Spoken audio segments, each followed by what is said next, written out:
Hey, Dr. Scott Bolland here, and welcome to Leading in 10, the live stream where we hope to help you amplify your impact in leading yourself and others in only 10 minutes. Today, I'm speaking with Sarah Visor, a burnout recovery expert and author who learned these experiences the hard way. After a successful 20-year corporate career working with companies like PwC and BHP, Sarah hit a wall that led to severe burnout and chronic fatigue syndrome. Now, as the creator of Beyond Burnout and the author of the new book, Too Tired to Think, she helps top professionals reignite their motivation and maintain peak performance sustainably. Thanks for joining us, Sarah. Hello, nice to see you. So I currently coach a number of leaders that are sleeping 4 hours a night, and they always tell me it's about the system, that their job demands it, etc. And I just want to start with a question. What are some of the signs that this is a bad thing, that you or your staff are burnt out or are at risk of burning out? Okay, great. 4 hours a night, it's not a lot, is it? That's not a lot in mind. Well, look, first of all, I just wanted to define what burnout is, because it's often one of these terms that we throw around really easily. And what we know is that you can't just be burnt out for a weekend. Yeah. You can't just go on a holiday and you suddenly feel like you're not burnt out anymore. Yeah. Burnout is a condition that can lead to long-term consequences. You mentioned I have chronic fatigue syndrome that came out of it. So there are consequences that can come out of it. The WHO definition is it's usually workplace stress that hasn't been successfully managed. And I can imagine that these people who are only sleeping 4 hours a night, they've got a lot of stress going on in their life at some point. Yeah. So I thought with just 10 minutes, we could talk through what are the top 3 indicators, and they call them the dimensions of burnout, you could be looking out for. Yep. Which are? What are the top 3? All right. So let's talk them through. Energy, involvement, and self-efficacy, or it's around your self-confidence. Okay. Yeah.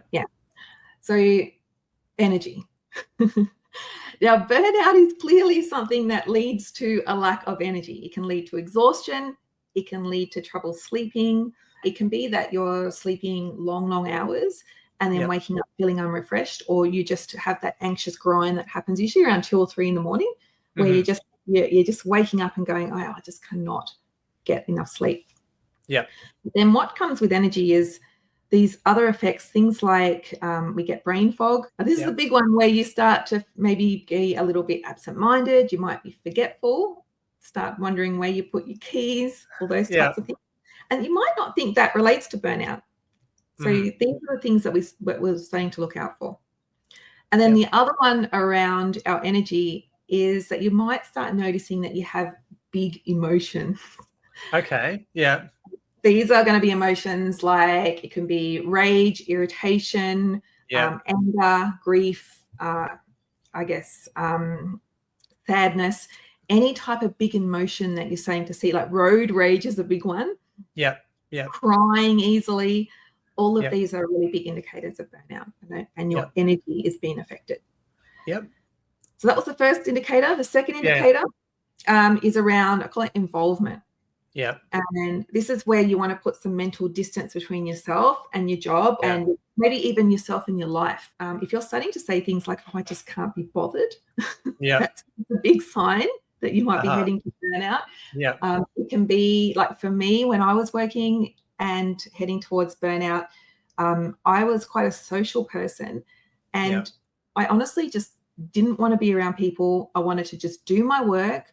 I didn't want to go into the workplace. I just wanted to do my work, not be bothered, just be in my own little cocoon. It was probably that lack of energy that was leading to that.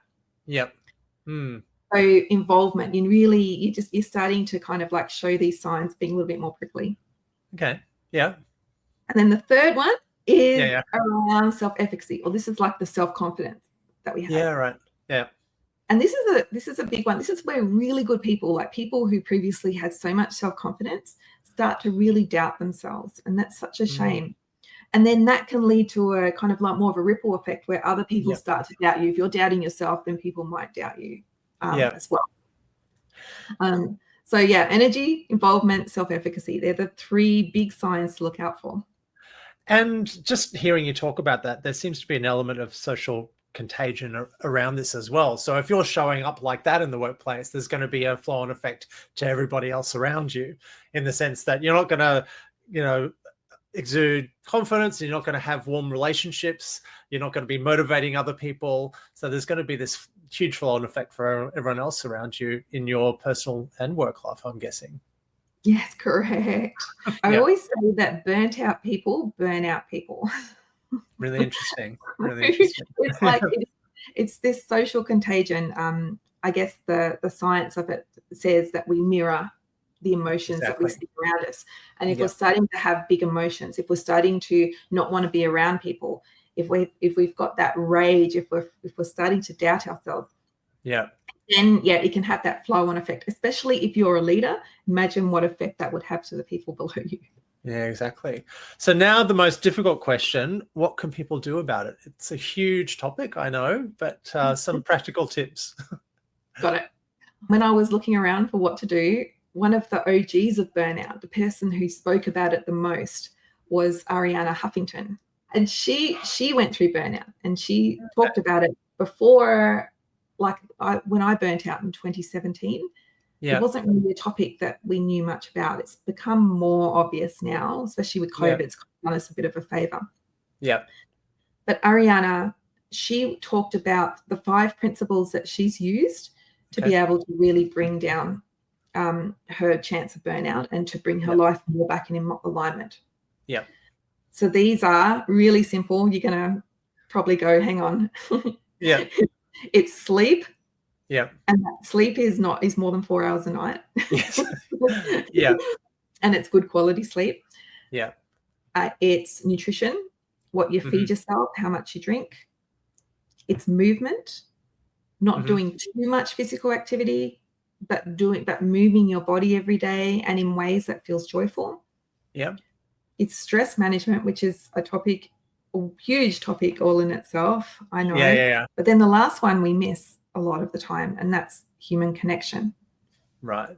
Yeah. And making sure that you've got the people around you that supports you, that you feel connected with the world. Yeah. That one's often missed. But it's one of the most important.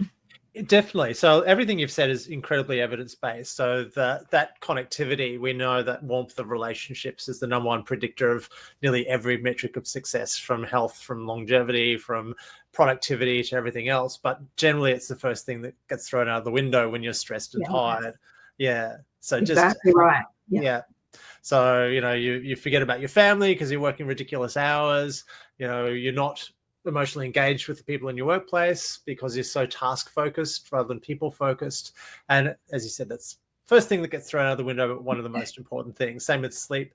So you talked about stress management. What's the definition of stress management? Because there's, I guess, a number of factors. One is emotion focused, and one is problem focused. And you need to focus on how to deal with the emotions, but also how to target the problems itself. What does Arianna say about stress management? What was her definition, and did she have any tips around that?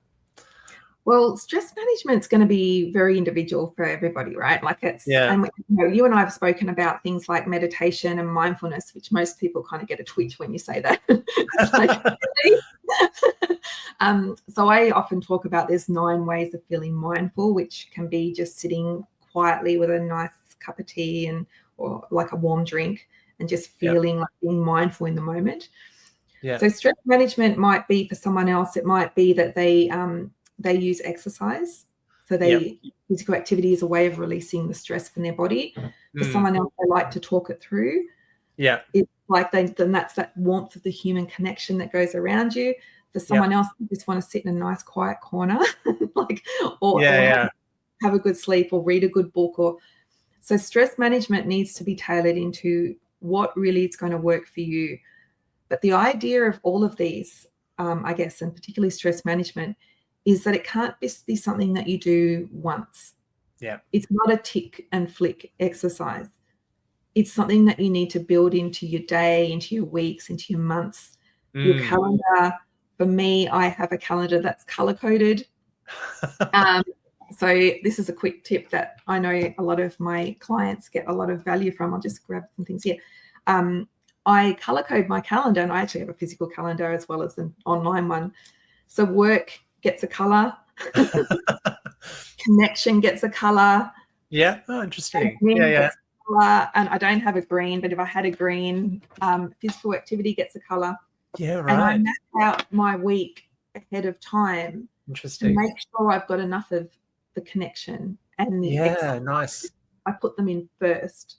Yeah, perfect. Because that's my stress management. Yeah. Right. They go in first, and then work, everything else goes around that.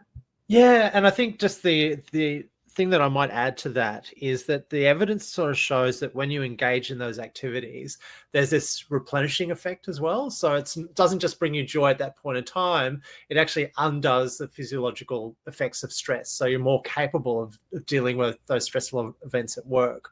So it's not just, I need time out from work, it's actually building up the resilience for those stressful events. So it's actually really important to be putting those things in your calendar. As you said, it's kind of obvious, but common knowledge is not necessarily common practice, and we all kind of need to be doing this, right? Yeah, I know. It used to be one of the core, for me, it became the core thing that I do in life, and that's really how I've been able to look back now and say, you know what, burnout as a time has been so hard. It's left me with chronic fatigue, of course, but it's been such a gift. Yeah. I've now been able to go, well, you know, life wasn't working how it was, and I've now been able to create a new way that is, you know, that feels like it's on the right path now. Perfect. And just so many questions around this. It's such a big topic. How can people reach out to you? You've just written a new book, which is called... I have just written a new book. It's called Too Tired to Think.